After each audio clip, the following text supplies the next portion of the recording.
بسم الله الرحمن الرحيم. السلام عليكم اخواني واخواتي، ارحب فيكم في برنامج خواطر تنموية، ومع موضوعنا وهو بعنوان قانون الاسقاط. طبعا اشكركم على مشاركاتكم الرائعة في الموضوع.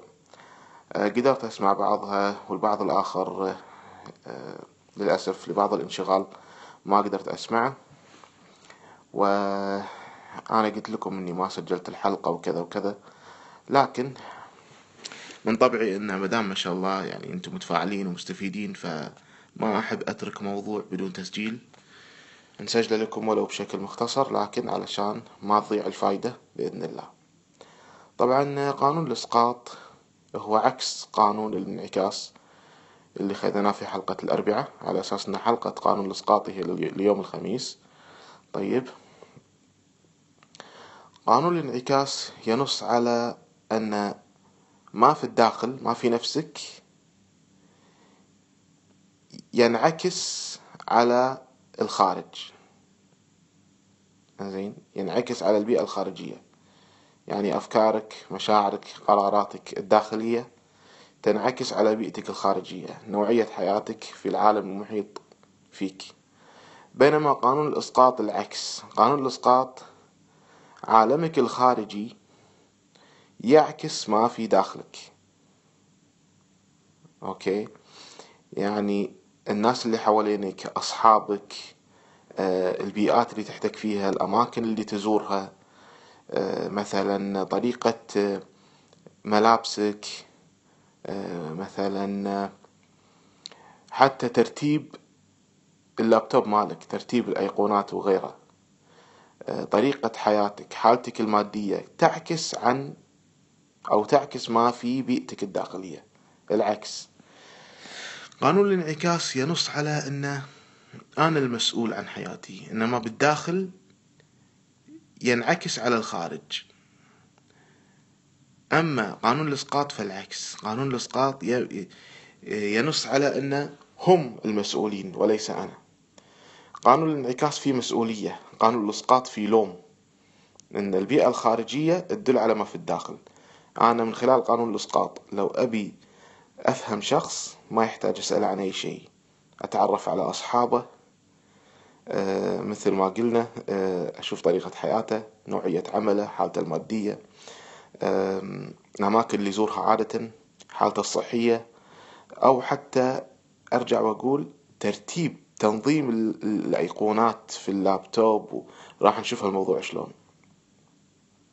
فقانون الانعكاس مثل ما شفنا أنه متعلق بالملفات الذهنية والتركيز، وأن ما تركز عليه تحصل عليه. ركزت على السلب من داخلك تحصل على السلب بالبيئة الخارجية وتبحث عنه، أو الإيجاب ركزت عليه تحصل عليه كشعور، كأفكار، وتبحث عنه في البيئة الخارجية وتجده بإذن الله. بينما الإسقاط العكس. الإسقاط أنت تحرص على أن عالمك الخارجي يعكس ما بداخلك، وطبعا ما تقول أنا المسؤول عما في داخلي، لا. عادة اللي يمشي على قانون الإسقاط يلوم الآخرين. فعلشان كذي أنا طلبت منكم بخصوص الأربع شخصيات: المضطهد والمحقق والغامض والضحية. قلت لكم أي دور من هذه الأدوار أنتم تلعبون عادة بقصد أو بدون قصد. طبعا ذكرتوا لي مجموعة من الأدوار ومجموعة من الحوادث وأسبابها وإلى آخره. هذه الأدوار تعتبر تصنيف من تصنيفات أنماط الشخصية الأربعة: العملي والتحليلي والتعبيري والودود. وإن كان تصنيف سلبي على فكرة، يعني هو هذه الأدوار ليست إيجابية أبدا، وإن كان البعض يعتقد أن دور الغامض دور إيجابي، لا، هو في الحقيقة دور سلبي، دور سلبي. ولازم نفرق بين شخصية الحكيم أو المتأني أو الحليم أو المراقب، وبين شخصية الغامض الصامت المختبئ وراء الغموض اللي يتفادى المشاكل بطريقة سلبية. تختلف، في فرق بين الاثنين. فهذه التصنيفات يعني الله يكرمني فيها أن أنا أسوي توليفة ما بين الموضوعات وأركبها مع بعض بالشكل اللي يكون فيه ترابط، يعني أبحث عن ترابطات معينة وأربط بين مثلا أنماط الشخصية والأصناف هذه، مثلا أربط بين أنماط الشخصية وتصنيفات معينة في علم النفس. يعني اللي راح يقرأ منكم كتاب نظرية السلوك الاجتماعي ما راح يجد أن في تصنيف سلبي لأنماط الشخصية الأربعة اسمه المضطهد والمحقق والغامض والودود. هذه توليفة الله أكرمني فيها يعني. يعني أخذت التوليفة هذه من مصدر آخر، وبعدين ربطت بينها وبين أنماط الشخصية. لأن كثير منكم هالأيام يسألني أستاذ شلون بديت، نبي نصير مثلك، شنو طريقتك، شنو استراتيجيتك؟ فبينت لهم أن من خلال عدة مصادر، ومن خلال تعلم حتى التأليف والإبداع في المواضيع. طبعا هذا لازم يأتي من خلال تأليف منطقي، مو مجرد نركب موضوع على موضوع وخلاص، لا يعني. فالحمد لله الدليل ان انتم مقتنعين في المسائل، وقاعدة حتى كتحليل نفسي لبعضكم او كاستشارات قاعدة تجيب نتيجة. فهذا دليل الحمد لله ان هذه التوليفات صحيحة ومتناسقة مع بعض كمعلومات يعني.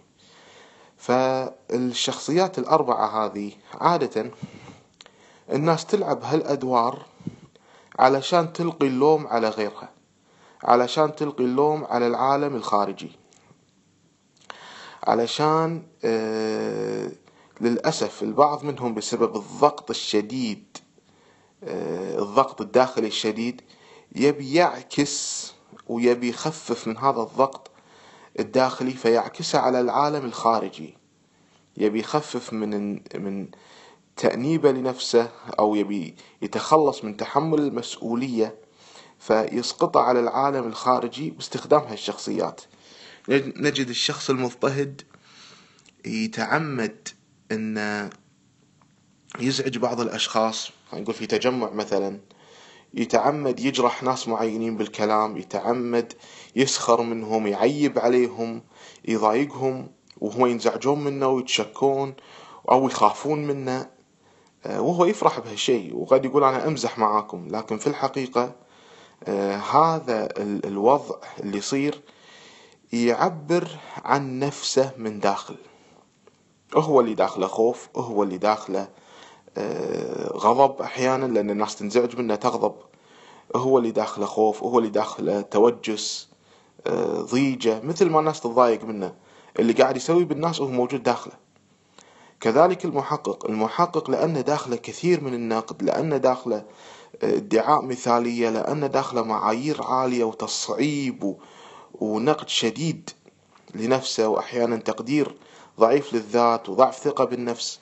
فعشان يخفف يعكس هذا الشيء على العالم الخارجي، يعكسه بحيث انه يبي يشوفه برا في العالم.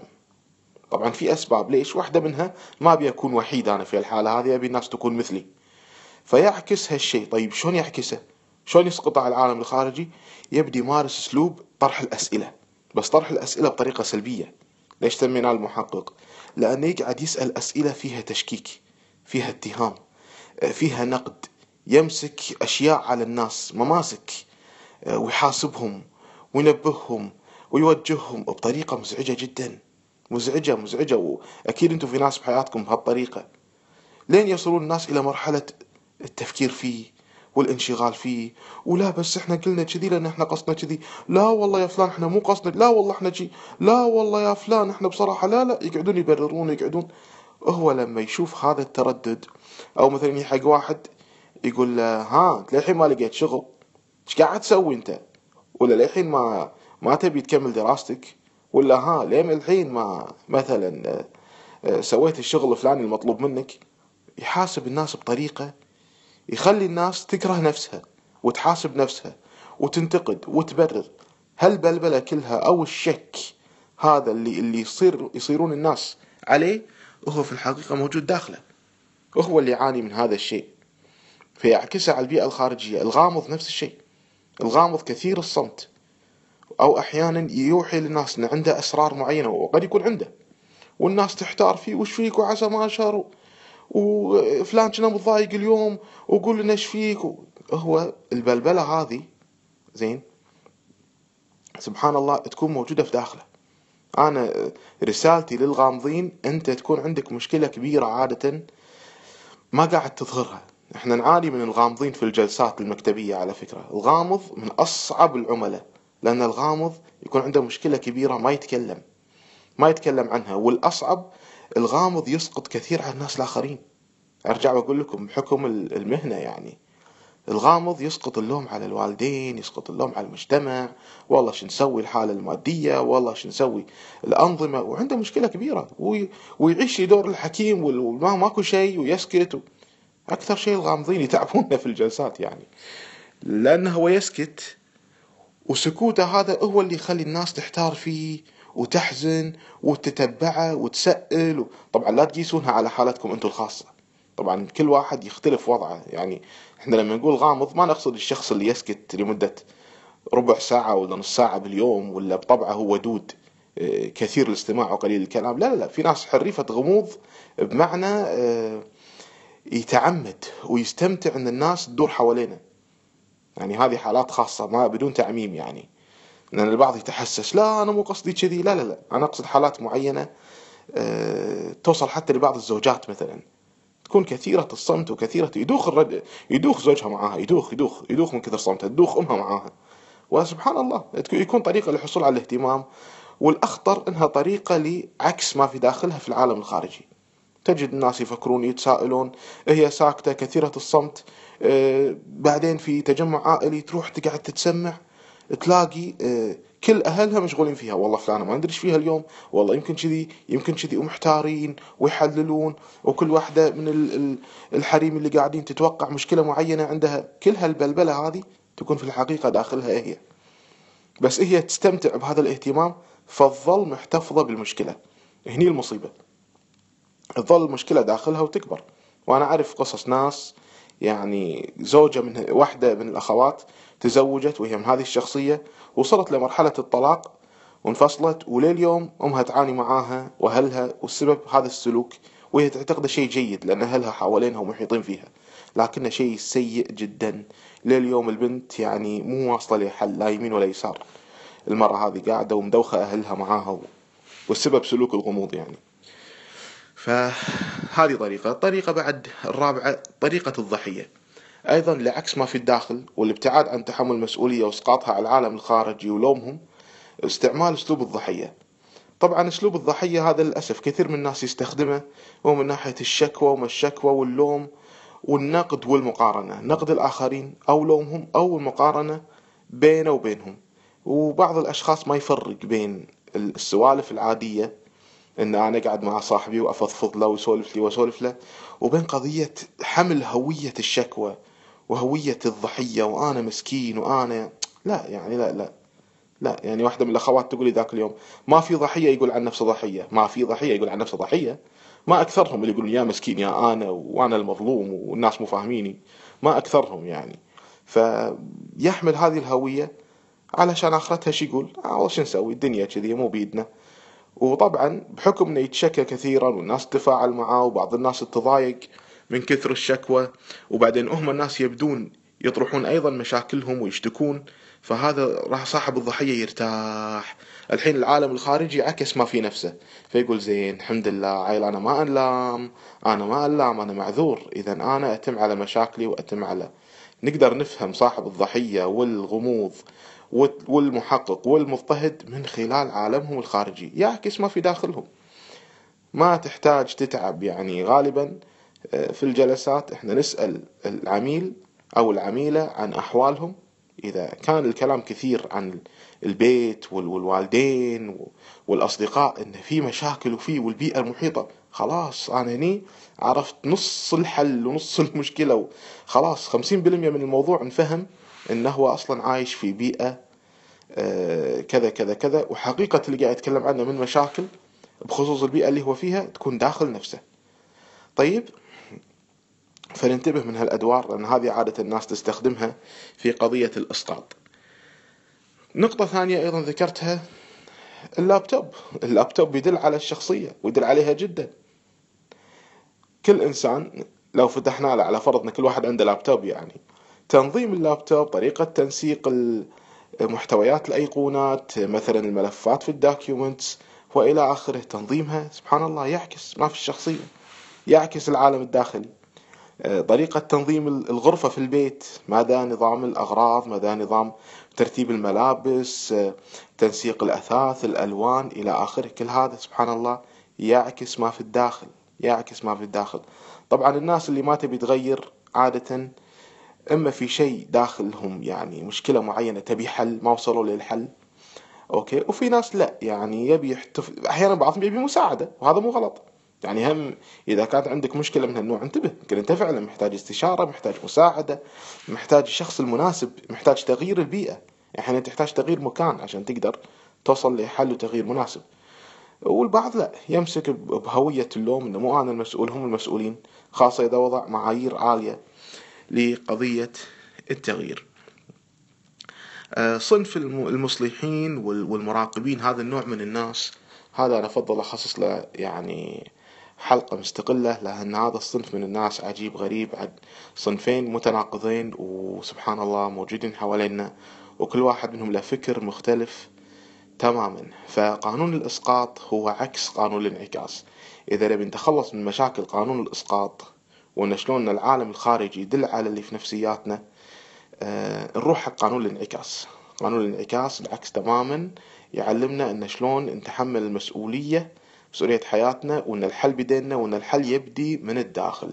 طبعا حلقة قانون الانعكاس موجودة عندكم، وايضا الكثير من حلقات خواطر تنموية موجودة على اليوتيوب. لو كتبتوا عبد الوهاب العميري شرطة مايلة تطلع لكم حلقات عديدة، لقاءات من هذا الوطن، وايضا روابط حلقات تباشير الصباح برنامج الاذاعي، وكذلك حلقات خواطر تنموية. يعطيكم العافية، إن شاء الله تكونوا استفدتوا واستمتعتوا مع موضوع قانون الإسقاط. أرجو النشر لهذا المقطع، وهذا رقم للناس اللي يبون إضافة: 9215 9526. مرة ثانية 9215 9526، وفتح الخط 0965. يعطيكم العافية، ومع تحيات المدرب عبد الوهاب العميري.